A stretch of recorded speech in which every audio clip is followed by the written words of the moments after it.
विजय जी, जोधपुर से। श्री हरिवंश। श्री हरिवंश महाराज जी।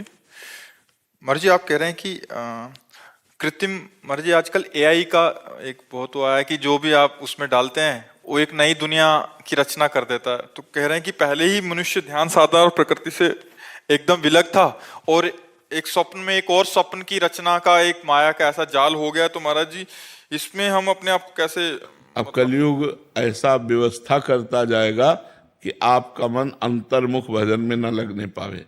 देखो, आज के 25-30 वर्ष पहले मोबाइल कहाँ था?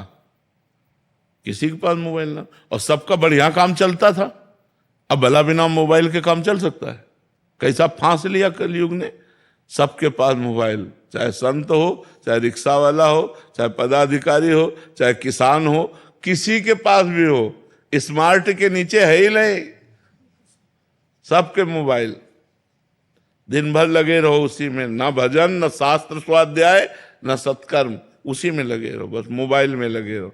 अब मोबाइल में भी बहुत चीजें आ गई हैं, बहुत से ऐसी चीजें आ गई, अब सारा समय इसी में जाता है। लोग जो है ना, आप देखो कुर्सी में बैठे मिलेंगे तो उसी में मिलेंगे, अंगुली सरकाते मिलेंगे उसी में मिलेंगे। ये कलयुग का प्रभाव है कि वो एक ऐसी ऐसी आकर्षणकारी चीजें रचता जाता है कि लोग उसी में फंसते चले जाए और भगवान के अंतर भजन से विमुख हो जाए। अंतर भजन, अब माला लिए हो, मोबाइल लिए, भला क्या माला चलेगा? माला लिए हो, मोबाइल भी देखते चले जा रहे हैं, अब वो माला क्या चल रहा हो? तो एक क्रिया हो रही।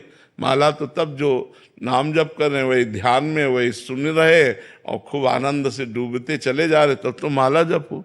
तो भाई अब ये चीजें तो कलयुग और आगे आविष्कार आएंगे, ऐसे आविष्कार आएंगे जो भजन विहीन करते चले जाएंगे हमारा सारा मन। अब रामायण पढ़ने में, महाभारत पढ़ने में, भागवत पढ़ने में, वेद पढ़ने में किसका मन लगता है? अब बताओ। इतने लोग बैठे हैं, कौन रोज स्वाध्याय करता है कि रोज सुबह उठकर नहा धो करके वेद का पाठ हो रहा है, संध्या गायत्री हो रही, भागवत का पाठ हो रहा है? कोई बिरला ही करता होगा। सुबह से उठकर मोबाइले में है, कुन्न से बजा, किसका आया देखा, क्या मैसेज हुआ, क्या, इसी में वृत्ति लगी हुई। तो अब और नए नए आविष्कार हो रहे हैं मन को फंसाने वाले। बचाना चाहिए अपने को, बचाकर भगवान के नाम और शास्त्र स्वाध्याय करना चाहिए, जिससे हमारी बुद्धि पवित्र हो।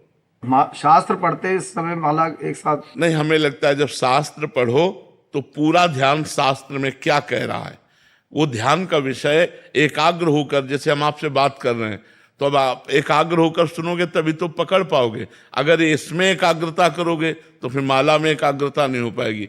जो तप है, भजन है, वो विशेष लाभदायक तब होता है जब हम एकाग्रता से करते हैं। तो हम पाठ करें तो एकाग्रता से करें, माला करें तब एकाग्रता से करें, पूजा करें तो एकाग्रता से करें, ऐसी हम कोशिश करें।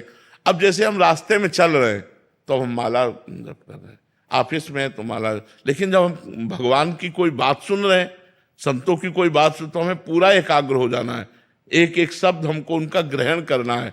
अगर हमें खाली समय मिलता है तो राधा राधा, नहीं तो हम पूरा समय उनकी बात में देते हैं, क्योंकि बड़ा दुर्लभ होता है, संत समागम बड़ा दुर्लभ होता है।